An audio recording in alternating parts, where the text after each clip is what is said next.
नमस्कार. निवडक नारायण सुर्वे यांचा कविता संग्रह घेऊन आज तुमच्यापुढे त्याचं सादरीकरण करणार आहे. ज्येष्ठ कवी कुसुमाग्रजांनी संपादित केलेला हा काव्यसंग्रह आहे. कविता म्हटलं की मोठा अर्थ कमी शब्दात ऐकायला मिळणार आणि लयबद्धता हा एक शब्दकोशाचा नजराणा आपल्यापुढे सादर होतो. कविता म्हटलं की उपमा आणि उपमेयांचा साक्षात्कार होतो. अशाच कवी नारायण सुर्वेच्या कविता आज आपल्यापुढे सादर होतील. कवी नारायण सुर्वे म्हटलं की कामगारांच्या जीवनातील कथा आणि व्यथा आपल्या शब्दात त्यांनी मांडलेल्या आहेत. नारायण सुर्वे हे कवी माणसाच्या आत्मिक संवेदनांची तार छेडतात. त्यांच्या कवितेमध्ये एक असा दुःखमय किंवा एक मनाला म्हणजे त्रासदायक वाटणारा जो माणूस लपवतो भाव, तो भाव त्यांच्या कवितेतून नेहमीच स्पष्ट होताना दिसतो. त्यांनी कामगारांच्या जीवनावर आपल्या जास्त कविता लिहिलेल्या आहेत, कारण त्यांनी तसंच जीवन जास्त जवळून अनुभवलेलं आहे. तर त्यांच्या कवितेपैकी एक कविता आपण आत्ता ऐकूयात. 4 शब्द. रोजीचा रोटीचा सवाल रोजचाच आहे. रोजीचा रोटीचा सवाल रोजचाच आहे. कधी फाटका बाहेर, कधी फाटका आत आहे. कामगार आहे मी तळपती तलवार आहे. सारस्वतांनो थोडासा गुन्हा करणार आहे. थोडे साहिलेले पाहिलेले जोखिलेले आहे. माझ्या जगाची एक गंधवेणाही त्यात आहे. थोडे साहिलेले पाहिलेले जोखिलेले आहे. माझ्या जगाची एक गंधवेणाही त्यात आहे. केव्हा चुकलो मुकलो नवे शिकलोही आहे. जसा जगत आहे मी तसाच शब्दात आहे. केव्हा चुकलो मुकलो नवे शिकलोही आहे. जसा जगत आहे मी तसाच शब्दात आहे. रोटी प्यारी खरी आणखी काही हवे आहे. याचसाठी माझे जग राजमुद्रा घडवित आहे. रोटी प्यारी खरी आणखी काही हवे आहे. याचसाठी माझे जग राजमुद्रा घडवित आहे. इथूनच शब्दांच्या हाती फुले मी ठेवित आहे. इथूनच शब्दांच्या हाती खडगे मी देत आहे. इथूनच शब्दांच्या हाती फुले मी ठेवित आहे. इथूनच शब्दांच्या हाती खडगे मी देत आहे. एकटा चालो नाही युगाची ही साथ आहे. एकटा चालो नाही युगाची ही साथ आहे. सावध असा तुफानाची हीच सुरुवात आहे. कामगार आहे मी तळपती तलवार आहे. सारस्वतांनो थोडासा गुन्हा घडणार आहे. थोडासा गुन्हा घडणार आहे. अशी त्यांची ही कविता. पुढची कविता आहे माझी आई. या कवितेमध्ये त्यांनी गिरणीवर काम करायला जाणारी आई ही जास्त जवळून पाहिल्यामुळे त्या आईची व्यथा यामध्ये मांडलेली आहे. आणि आजही हे चित्रण लागू पडतं की कित्येक आई आपल्या बाळांना चिमुरड्यांना घरी सोडून पोटाची खळगी भागवण्यासाठी आपल्या स्वतःच्या पोटाला आणि मनाला चिमटा देऊन बाहेर कामासाठी जातात, तेव्हा त्यांचा अर्धा जीव घरामध्येच असतो. अशी माझी आई ही कविता, अशी संवेदना देणारी ही नारायण सुर्वेजींची कविता आपण आता ऐकूयात. जेव्हा तारे विझू लागत उंच भुंगे वाजू लागत. जेव्हा तारे विझू लागत उंच भुंगे वाजू लागत. पोंग्याच्या दिशेने वळत रोज दिंड्या जात चालत.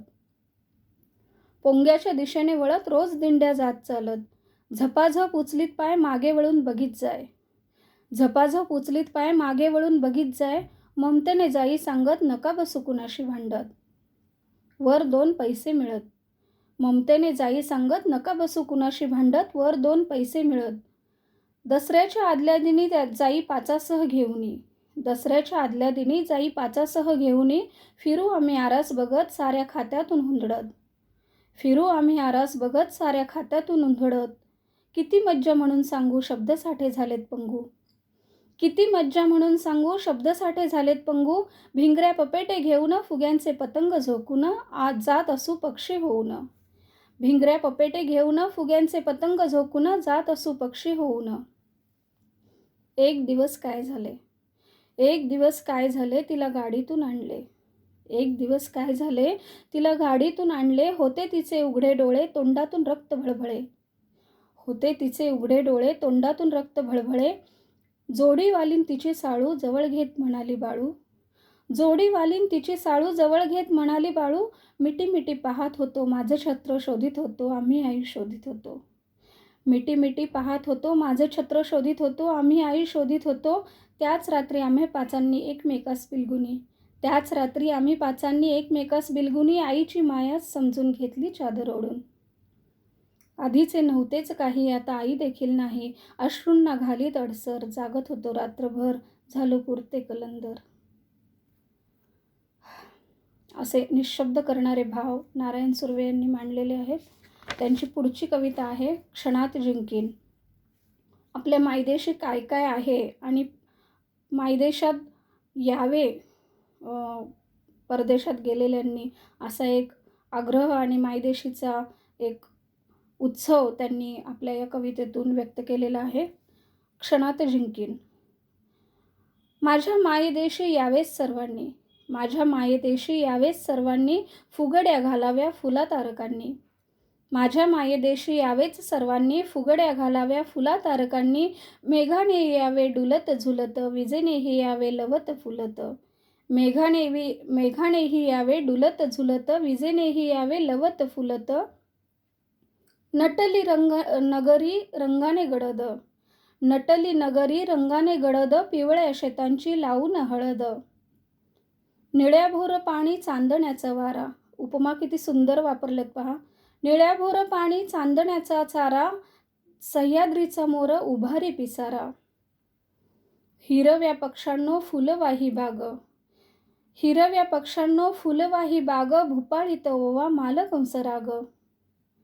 आगा सूर्यदेवा स्पर्श करा येथे, आगा सूर्यदेवा स्पर्श करा येथे, ऐशा भूमीपुढे नमवावे माथे.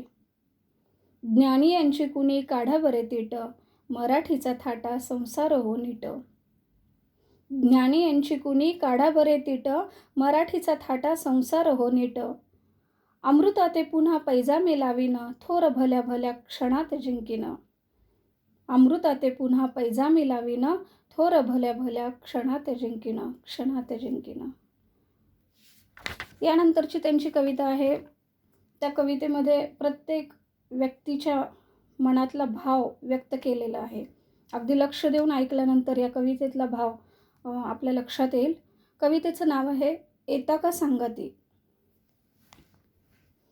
कुणा वाटे खंत कुणा येई वीट, कुणा वाटे खंत कुणा येई वीट, पोट दीडवीत कोणा सुटे. कुणा वाटे खंत कुणा येई वीट, पोट दीडवीत कुणा सुटे. दारिद्र्याचे ऊन जैसा चैत्रमास, झालो आम्ही दास अगतिक. दारिद्र्याचे ऊन जैसा चैत्रमास, झालो आम्ही दास अगतिक. कर्पुरा समान मी जाळतो आयुष्य, निर्मितो भविष्य दुजासाठी. कर्पुरा समान मी जाळतो आयुष्य, निर्मितो भविष्य दुजासाठी. पाहतो गा नित्य सत्याचे मरण, असत्य चरण पूजताना. पाहतो गा नित्य सत्याचे मरण, असत्य चरण पूजताना. लटकाच भाव तोंडावर सारा, अंतरी निखारा वेदनेचा. लटकाच भाव तोंडावर सारा, अंतरी निखारा वेदनेचा. पुनवेचा चंद्र आहे हृदयात, परी या दास्यात अमावस्या. पुनवेचा चंद्र आहे हृदयात, परी या दास्यात अमावस्या. उभा जगहाटी स्वतःला विकित, स्वप्नांना फुंकित दमडीस. उभा जगहाटी स्वतःला विकित, स्वप्नांना फुंकित दमडीस.